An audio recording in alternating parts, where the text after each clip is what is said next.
नमो भगवते वासुदेवाय। तदनंतर राजा के यह कहने पर कि भगवान आपने ही ऐसी आज्ञा की थी। तब वशिष्ठ जी फिर योग लगा के देखे तो यह जान कर उन्हें राजा पर अनुग्रह करते हुए कहा, तू अधिक दिन तक नरमांस का भोजन नहीं करेगा, केवल 12 वर्ष ही तुझे ऐसा करने होगा। वशिष्ठ जी के कहने पर राजा सौदास ने अपनी अंजलि में वशिष्ठ जी के ऐसा कहने पर राजा सौदास भी अपनी अंजलि में जल और लेकर मुनीश्वर के शाप देने के लिए खड़ा हुआ। उसकी पत्नी मदयंती द्वारा कहा गया कि ये हमारे कुल गुरु हैं, इनके कुल देवरूप आचार्य को शाप देना उचित नहीं है। इसके बाद वह क्रोध से भरा हुआ जल अपने पैरों में ही भिगो लिया। उस क्रोधायुक्त जल से उसके पैर झुलसकर चितकबरे हो गए। तभी से उसका नाम कलमाशपाद हुआ। वशिष्ठ जी के शाप के प्रभाव से छठे काल में तीसरे दिन अंतिम भाग में वह राक्षस स्वभाव धारण करके वन में अनेकों मनुष्यों को खाने लगा। एक दिन मुनीश्वर को ऋतुकाल के समय अपनी पहाड़िया के संगम करते हुए देखा।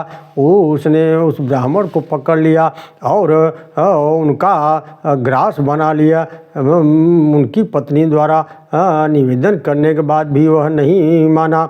तब ब्राह्मणी ने क्रोधित होकर राजा को शाप दिया, अरे तूने मेरे अतृप्त रहते हुए भी इस प्रकार मेरे पति को खा लिया, इसलिए कामोपभोग में प्रवृत्त होते ही तेरा अंत हो जाएगा।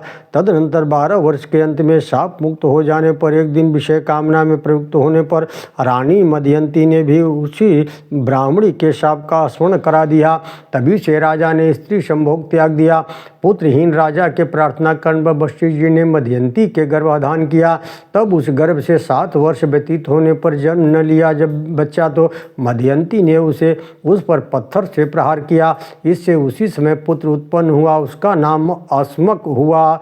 अस्मक के मूलक नाम का पुत्र हुआ। जब परशुराम जी द्वारा यह पृथ्वी तल से क्षत्रिय विहीन किया जा रहा था, उस समय मूलक की रक्षा वस्त्रहीना स्त्रियों ने घेर कर की थी। उससे उसे नारी कवच भी कहते हैं। मूलक के दशरथ के इलविल के विश्वस और विश्वस के खटवांग नामक पुत्र हुआ, जिसने देवासुर संग्राम में देवताओं की प्रार्थना करने पर दैत्यों का वध किया। इस प्रकार स्वर्ग में देवताओं के प्रिय करने से उनको वर मांगने के लिए जब देवताओं ने कहा तो उसने कहा, यदि मुझे वर ग्रहण करना ही पड़ेगा तो आप लोग मेरी आयु बताइए।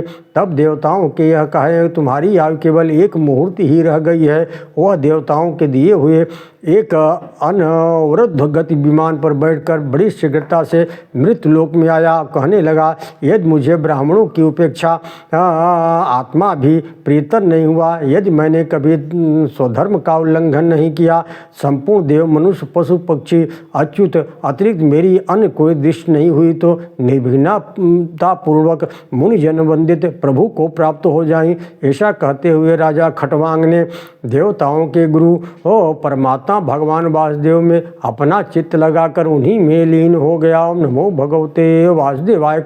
खटवांग समान पृथ्वी तल में अन्य कोई भी राजा नहीं होगा, जिससे एक मुहूर्त के मात्र के जीवन में ही स्वर्गलोक से भूमंडल में आकर अपनी बुद्धिमत द्वारा तीनों लोकों का सत्य स्वरूप भगवान वासुदेव मैं देखा। ओम नमो भगवते वासुदेवाय।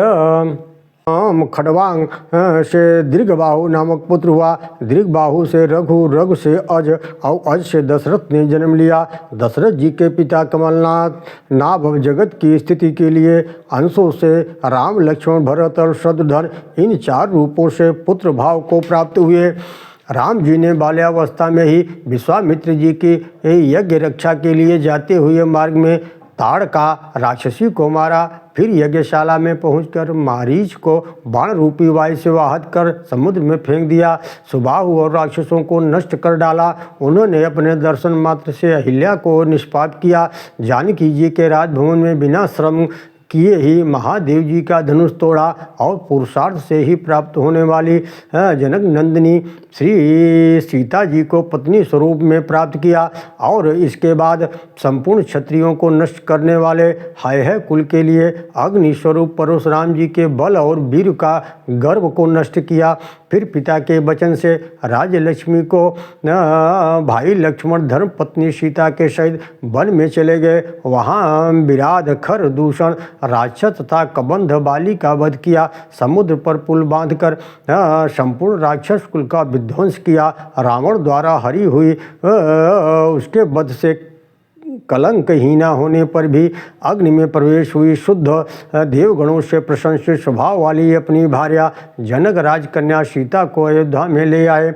हे मैत्रेय, उस समय उनके राज्याभिषेक जैसा मंगल उसका तो 100 वर्ष में भी वर्णन नहीं किया जा सकता।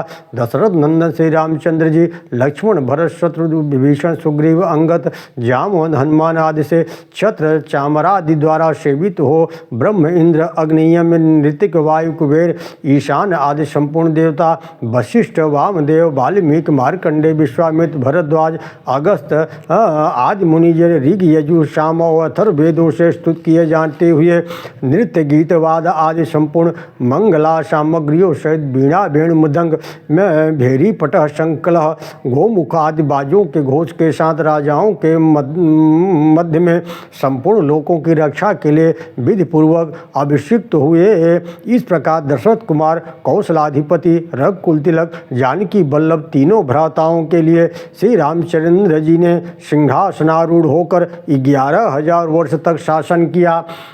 भरत जी ने भी गंधर्व लोक को जीतने के लिए युद्ध में 3 करोड़ गंधर्वों का वध किया। शत्रुघ्न जी ने बलशाली महाक्रमी मधुपुत्र लवण राक्षस का संहार किया। मथुरा नामक नगरी की स्थापना की। इस प्रकार अपने अतिशय बल पराक्रम से दुष्टों को नष्ट करने वाले भगवान राम लक्ष्मण भरत और शत्रुघ्न संपूर्ण जगत की व्यवस्था करने के लिए अंतर में फिर स्वर्ग लोक को पधारे। उनके साथ ही जो अयोध्या निवासी अतिशय अनुरागी थे उन्होंने भी तन्मय होने के कारण सालोक्य मुक्ति प्राप्त कर दी। इस प्रकार इक्ष्वाकु कुल के प्रधान राजाओं का वर्णन किया गया। इनका चरित्र सुनने से मनुष्य सकल पापों से मुक्त हो जाता है। उन्हों भगवते वासुदेवाय।